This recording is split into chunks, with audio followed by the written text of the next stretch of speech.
अस्सलाम वालेकुम अजीज़ तालबात। अल्लामा शिबली नोमानी का लिखा हुआ सबक मनाक़िब उमर बिन अब्दुल अज़ीज़ आज हम पढ़ने लगे। आज 26 तारीख से हमारी क्लासेस फिर दोबारा ऑनलाइन हो चुकी हैं। कोविड-19 की वजह से बाकायदा क्लासेस का इख्तिताम हो चुका और ऑनलाइन क्लासेस का आगाज़ है। मनाक़िब उमर बिन अब्दुल अज़ीज़ की दोहराई इस सबक के बारे में हम मुकम्मल बात करेंगे। जैसा कि हम पहले क्लास में इसे पढ़ भी चुके हैं, लेकिन अब दोहराई के हवाले से भी और फिर दोबारा से इसे आपको पढ़ाया जाएगा ताकि आप मज़ीद बेहतर अंदाज में अपना इसे तैयार कर सकें। अल्लामा शिबली नोमानी का लिखा हुआ सबक है मनाक़िब उमर बिन अब्दुल अज़ीज़।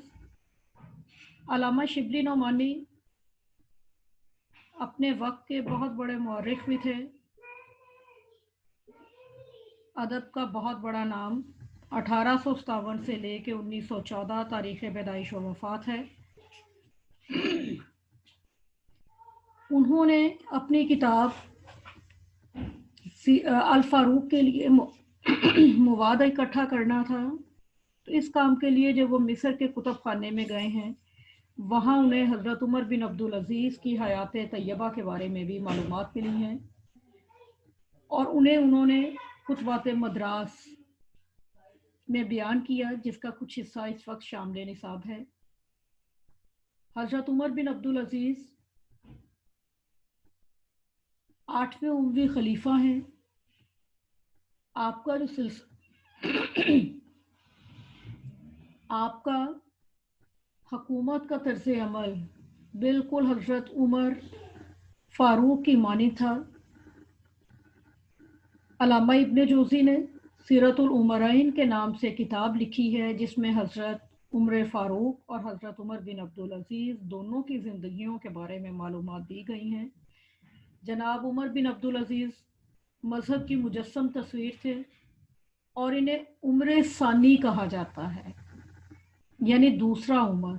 ये सरतपा हज़रत उमर फ़ारूक की माने तर्ज़ हुकूमत को इन्होंने अपनाया है।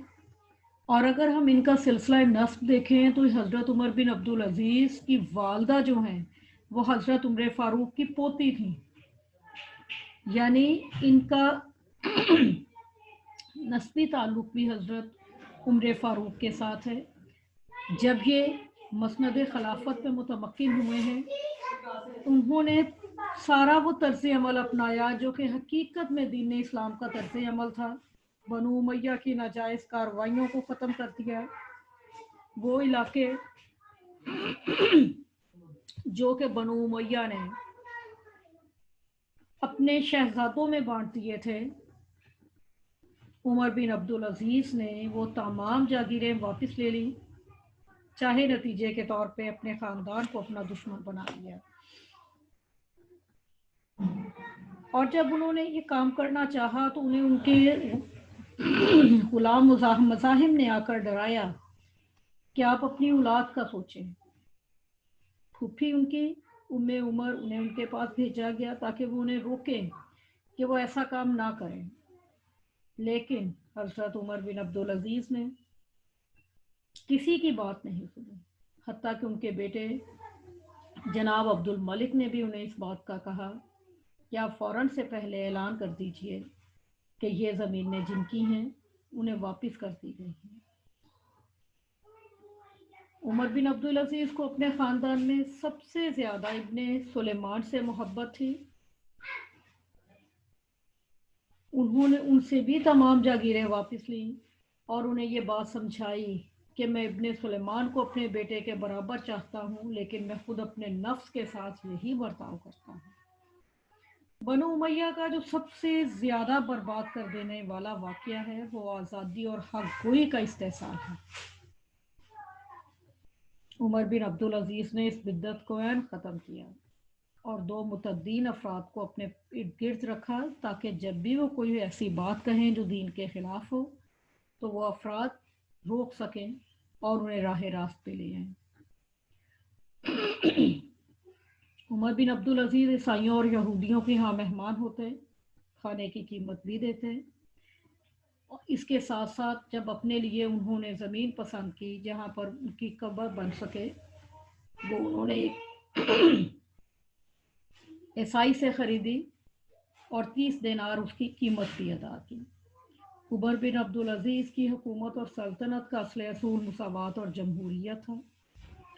लंगर खाने में जाते, आम मुसलमानों के साथ, आम अफराद के साथ खाना खाते और उसकी कीमत भी अदा करते हैं। एक मर्तबा जब एक शख्स ने गुस्से से कहा कि क्या तू पागल है, तो उमर बिन अब्दुल अजीज़ ने कहा नहीं। पुलिस वाले ने कि जो आदमी थे उन्हें गुस्सा आया है कि इस शख्स ने गुस्ताखी की है। हज़रत उमर बिन अब्दुल अजीज़ ने कहा कि उसने क्या गुनाह किया। उसने सवाल किया, मैंने जवाब दे दिया। जब वफात पाई है तो आपके पास कुल 17 दिनार थे। तजहीज़ो तकफीन के मसारिफ अदा होने के बाद 10 दिनार बचे जो कि उनके वर्सा में तकसीम किए गए। जनाब उमर बिन अब्दुल अजीज़ की खिलाफत और सल्तनत का असली असूल मुकम्मल तौर पे इस्लाम था। अब मुकम्मल तौर पे आपके सामने मैंने इस सबक की तफहीम बयान की है। अगर इसके सियाको सबाक के हवाले से बात करें तो मजमूई तौर पे आप अगर पहले पैराग्राफ का सियाको सबाक है तो उस सूरत में सबक का नाम अलामा शिबली नोमानी है, मुसन्निफ का नाम अलामा शिबली नोमानी है, सबक का नाम मनाक़िब उमर बिन अब्दुल अजीज़ है। और अगर इसके माखज़ की तरफ देखें तो वो खुतबात मद्रास है। ज़ेर तशरीह इक़्तिबास अलामा शिबली नोमानी के लिखे हुए सबक मनाक़िब उमर बिन अब्दुल अजीज़ में से लिया गया है। मुसन्निफ़ ने जनाब उमर बिन अब्दुल अजीज़ की ज़िंदगी के अहम गोशों को हमारे सामने बयान किया। उनका तर्ज़ ज़िंदगी जो कि इस्लाम का असले, इस्लाम की अहम बातों पे इस्तवार था, उसकी चीदा चीदा बातों को यहाँ पर बयान किया गया है। उमर बिन अब्दुल अजीज़ ने सलातीन बनो उमैया की नाजायज़ कार्रवाइयों को मिटा दिया। जागीरें जो उनके पास थी उन सबको वापस कर दिया और इसके साथ साथ अपने ख़ानदान के अफराद जिनके पास नाजायज़ ज़मीनें थीं वो सब की सब लेके वापस कर दी। इंतहाई बेबाकी के साथ हुकूमत की और इसके साथ साथ तमाम अफराद को इस बात की आज़ादी दी कि जहाँ पर भी कोई दीन के ख़िलाफ़ बात हो तो उन्हें रोक दिया जाए। आज़ादी और हक गोई का हक सबको दिया। ईसाइयों और यहूदियों के साथ इंतहाई आला सलूक किया। आम लंगर खाने से खाना खाते और उसमें पैसे अदा करते। वफात पाई तो उनके पास पहले बादशाहों की मानिद लाखों दिनार नहीं थे, बल्कि सिर्फ और सिर्फ 17 दिनार थे जो कि तजहीज़ व तकफीन के मसारिफ अदा करने के बाद 10 दिनार बचे जो उनकी औलाद में तकसीम कर दिए गए।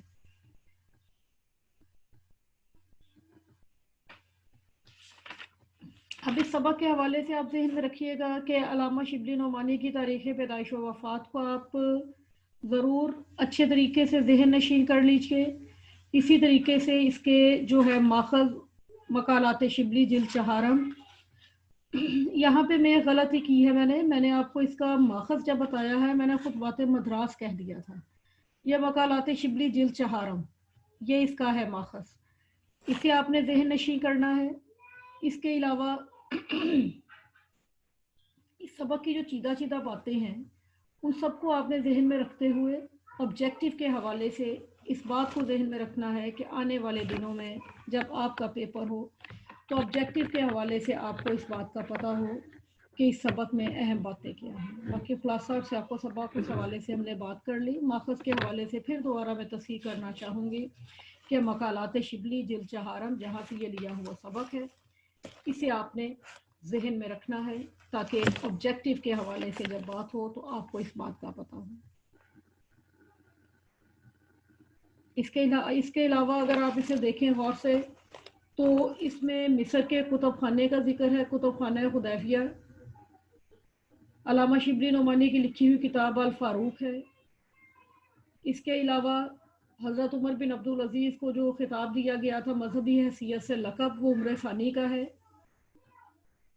الغرض اس میں جو اہم باتیں ہیں ان سب کے بارے میں ہماری بات ہو گئی. اب آپ اسے پڑھ کے دیکھ لیجئے، مزید آپ جو پوچھنا چاہیں اس حوالے سے ہم ابھی بات کیے لیتے ہیں.